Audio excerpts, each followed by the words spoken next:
Hey guys, welcome back to Everything Anime Podcast. I'm your host Shinry. Here at Everything Anime Podcast, everything from anime, manga, video games, TV shows, and whatever other topic we're talking about.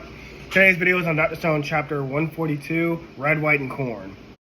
I know my voice might sound a little bit off.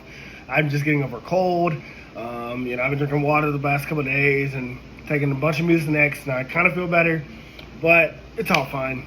I think, and tomorrow is like one day away from New York Comic Con, so I need to be fully healthy. I don't want to go to Comic Con and be sneezing and coughing everywhere, especially my cosplay. It'd be disgusting. So let's hope that didn't happen. And anyways, where we last left off is we have our full invasion team for the moon. Senku is a scientist, Tsukasa is our fighter, and Ryusei is going to be our pilot for the ship.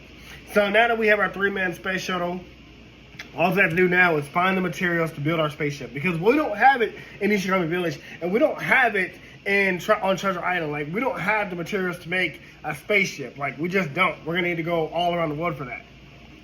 But in order to go all around the world, we're going to need a pro explorer, someone that loves to adventure and look for things. And I already knew they were talking about my favorite main character, Chrome. And my S-rank character, again, I brag about Chrome. Whenever Chrome's involved with the story, I kind of gush about him a lot. I love that Chrome got he's like, hey, who you calling a pro? Why you think you're a pro explorer? You got me. I'm that guy. And it's like, Senku's gonna be the scientist. Okay, I'll be the explorer. Ryusei will be the pilot. Tsukasa will be the fighter. Well, we got a bunch of fighters. We're gonna get to that chapter. That was a really cool scene when we get to see all of them together. So I'm a little insecure about my teeth right now. I'm gonna get them fixed sometime next year. But anyways, meanwhile, Tsukasa and Gen, they have this nice moment where Tsukasa is kind of upset at Gen because he betrayed him, but he's like, I understand why you betrayed me. But thank you. You betraying me got us here in this moment. And it's kind of really mature of them. We already know Tsukasa was a good guy deep down inside. But really that maturity to forgive somebody that either betrayed you or it's real maturity. And again, I just love these characters because Tsukasa is fully in the Kingdom of Science. Gen is fully in the Kingdom of Science. Gen was in the Kingdom of Science the moment he woke up and Tsukasa showed him that somebody had figured out the date and time that they woke up in the Stone World. So Gen was always a part of the Kingdom of Science even before he met Senku. But again, just a really great moment between these characters because, of course, and you kind of need that. In stories, when you have two characters that used to be rivals or friends and then they betrayed each other, give it a panel, give it a chapter, give it a paragraph of those two characters interacting. Because so many anime characters they forget to do that. I wish Sasuke was a part of the Rookie Nine and he kind of taught to everybody else in the Rookie Nine, but he really only taught to Naruto and Sasuke. I really wish Sasuke would have taught the other characters. Just small things like that. It's a little details to make a story better. Now, without wasting any time, Senku tasked Kohaku and Yuzu to come up with blueprints for I think it's Yuzu and Kaseki, actually. He tasked them with coming up with blueprints for the spaceship. As he says, I have to leave ASAP because winter is coming. And I don't blame him because, we've had this race against time before. That's when we made the stove that, so people could eat and be warm in the winter. And, also during the Stone Wars, we had to defeat Tsukasa's army for the Stone Wars happened. We were able to stall them because winter was coming. But yeah, either way, we're on a timeline because the white man is currently trying to repetrify all of humanity. As we know, he's sending that same signal over and over again, 1 second, basically in the diameter of Earth. He's trying to petrify everybody all over again. And for all we know, he could have more weapons he's about to send down to Earth. We know that there was a lot of weapons that flew down during the time of Matsukaze. But we also know there was one weapon previously before that, 3,700 years ago. So there is no way that you're not going to tell me the white man does not have the technology to rebuild a new Medusa weapon and send that down to Earth. Why he hasn't done that already, I don't know. But again, we still don't really know his motivations of why he's doing this. Now, I didn't know what this spaceship would look like because we built a car, a drone, a tank, a stove, a hot air balloon, but a modern spaceship, I'm really curious. Even the car wasn't exactly what I thought it would look like, but it made sense for that time. Oh, we built a telephone. The telephone was not what I thought it was like. but it worked for this story. So I'm really curious, like, when we're gonna build a spaceship, what it's gonna look like in the end. Like, the theories are everywhere with that. Well, we don't build a spaceship yet, or don't even build a model of a spaceship, because I thought that's what we're gonna do, like show the model of what the spaceship will look like. No, instead, Kaseki and Yuzu, they built a globe, a full globe of the Earth with like the 7 continents and showing like, you know, places that we're gonna go to. So I'm curious if, because it's only 60 odd chapters until the end of Dr. Stone, and the arc I'm currently in is definitely gonna be longer than like. Well, it's currently at 160, and we're still in the place we're gonna go to that I'm gonna reveal at the end. So I'm like, are we gonna go to all 7 continents? Is it gonna be like and then we still gotta go to the moon. We still gotta face the white man. We still gotta face everything. Like, there's just so much that I could just gush about. And again, for such a short manga, this is really fucking good. It's got really good story. Always keeping the pace. Always raising the stakes. It is crazy. So Boruto, you need to do better. Boruto is at 87. 94 chapters, whatever, about 100 chapters with Boruto BV, and your story still ain't even doing what Dr. Stone is doing? Come on, baby. You need, and you got the blueprints of Naruto. Keep it up. And I bring it up because Boruto's chapters is dropping in 6 days. It's going to drop Sunday. So we'll be talking about Boruto again, and hopefully it's better, because I praise Boruto sometimes, and I shit it on Boruto a lot more than that, okay? And you know why. I watch my Boruto videos. However, Senku is inspired even further seeing the globe. He thinks that it'll take a lot more than their small crew on the Perseus to get to the moon, which makes sense. I mean, obviously building a spaceship, you know, NASA, the whole National Airspace Committee that's a whole league of people. And we don't have that many people. No, he plans to ride people all around the globe and create smaller new cities that will function to help them get to the moon. So Senku's plan is to use revival fluid all around the world in different countries and different continents. And, you know, hopefully build allies like, hey, join the Kingdom of Science. We need you to build this. We need you to build that. And together we'll build a spaceship. He'll reveal to them, you know, the white man's out there, who he is. And obviously people are going to be awed to be 3,700 years in the future. So, I mean, there's some pros and cons of this. We're going to get to that in a second, too.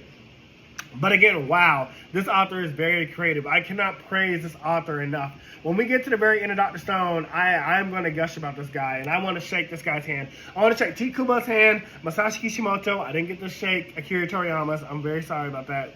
Ichiro Oda for sure. Every manga artist, including Hunter x Hunter, because Hunter x Hunter's coming back, I want to shake their hand. I really am awed and amazed by their stories. But Yukio, again, one of my favorite characters, that's going to be in the top tier list of the Dr. Stone. And I'm working on the Dr. Stone tier list. Like, it's in the background. Don't worry, it's in the background. Yukio brings up a great point. If we start reviving everyone, even in smaller new cities, there could be potentially bad apples that pop up. How do we stop them from committing crimes? And that's a great point. You're bringing back everybody, all humanity, all 7 billion people. But we know that there are criminals among them. There are, like, you know, people that want to monopolize everything. You know, as Tsukasa said, like, you know, that was Tsukasa's whole thing. He didn't want to go back to the time where, like, rich people control us and, you know, control the masses, basically. He's like, I don't want no corrupt people. And so, but Senku don't care about that. Senku's like, we'll deal with it when it comes to it. Oh, no, actually, I forgot. It's not Senku that says it's Tsukasa. Tsukasa's like, it'll be fine. And they're like, but... And he's like, again, it'll be fine. With a blank face. He's like, it'll be fine. They're like, but Tsukasa. He's like, it'll be fine. And I love it because Tsukasa's basically saying, leave it to me. If anybody tries to rise up against us, if anybody tries to monopolize us, if anybody tries to, like, commit crimes, turn against us, I'm going to beat them. I'm going to beat their ass. I'm the strongest primate. You guys have nothing to worry about. I'm the strongest one here. Love that, love that. Very funny. That, again, just humor that you only get from Dr. Stone. So the first city that we're going to create is going to be called Corn City. And it's going to be right here on our turf in the USA. And I love that they call it Corn City, because Senku says something later in the chapters that I call blasphemous. I ain't going to spoil it here, but we'll get there when we get there. Now, if you're wondering why they're coming to North America for corn, well, it's because yellow dent, which is made from corn, is perfect for creating revival fluid, even better than the grapes that are used to make alcohol, but also it's even better than, like, the platinum we have. Like, we do need platinum, but with yellow dent, we'll make limitless revival fluid. Like, we're able to make it now, but slowly, at a slow pace, where yellow dent is going to speed it up. And don't forget, don't forget the lie that Gen and Senku said way back in the Stone Wars when they were like telephoning the Kingdom of Stone. They were like, "Hey, Tsukasa's army, this is North America." Like pretending to be Lillian, like, "Oh yeah, we're here, we're gonna save you." So now their lie gets to become a truth. I remember writing that in my notes myself. They do say that later, but in my notes I had wrote this myself. I was just like, yeah, their lie that they told that North America is up and running again. It's gonna be true. If they can go to North America, get this yellow dent, create limitless survival fluid, North America will be back up and running in no time. So, again, that's all for my notes in this video. Again, this is further than Dr. Stone New World in the anime, so this might be spoilers from now on for people that are only anime watching. I'm going to start saying the same thing for anybody watching my Demon Slayer videos that are only anime watching and kept watching my Demon Slayer videos past that. There'll be spoiler warnings from here on because these seasons of Dr. Stone will not be out, and who knows when they're coming out, maybe next year. But anyways, guys, I hope you enjoyed this video. I gotta run. I'm gonna go see The Wild Robot. I hope it's good. I don't know if I'll review that, but either way. So anyways, guys, have a great day. Talk to you later. Bye. Hey guys, this video was sponsored by me, the author of the Shinry series, the Chronicles of Wayne, and Monsterverse. So I figured I'd do this outro a little bit different by showing you guys what you guys will be checking out. So, the Shinry series starts with Book 1, Shobu Samurai Project Aryoku. 10 years after the death of his parents, Shobu Samurai returns home seeking vengeance, but instead faces the choice to save his home from shadow creatures, blood beasts, and an organization once thought dead. Shinry's Shobu Samurai starts at $9.99.